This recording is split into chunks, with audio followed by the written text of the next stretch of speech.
اللهم صل على محمد وآل محمد وعجل فرجهم يا كريم.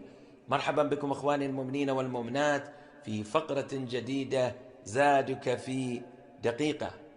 أهلا وسهلا بكم في الحلقة الثانية من حلقات الغضب. نقول: زوجي سريع الغضب، زوجتي سريعة الغضب، ابني يغضب، ابنتي تغضب. كيفية طرد الغضب من البيت؟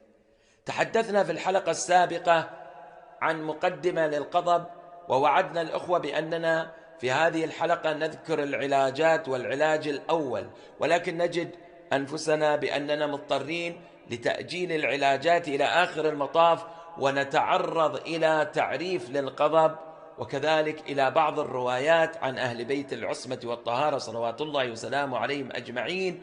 كما أننا تحدثنا في الحلقة السابقة وقلنا أن من أهم الأمور التي يستطيع الإنسان من خلالها التغلب على صفة الغضب وهي الإرادة. من خلال الإرادة يستطيع الإنسان أن يغير ويبدل، ولكن ينبغي عليه أن يوجه هذه الإرادة إلى هذه الصفة، ومن خلال هذا التوجيه لهذه الصفة يستطيع التغلب عليها من خلال إرادته وقوة إرادته، فإن هذا الإنسان يستطيع أن يغير ويبدل في حياته ومجريات حياته. نقول في تعريف الغضب: وهو حالة نفسية تبعث على هياج الإنسان وثورته قولا أو عملا، وهو مفتاح الشرور ورأس الآثام وداعية الأزمات والأخطار، وقد تكاثرت الآثار في ذمه والتحذير منه.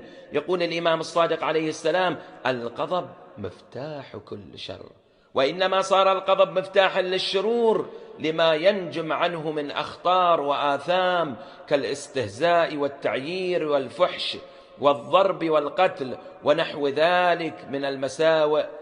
وقال الإمام الباقر عليه السلام: انتظرونا غدا. هذا والحمد لله رب العالمين، وصلى الله على محمد وآله الطاهرين.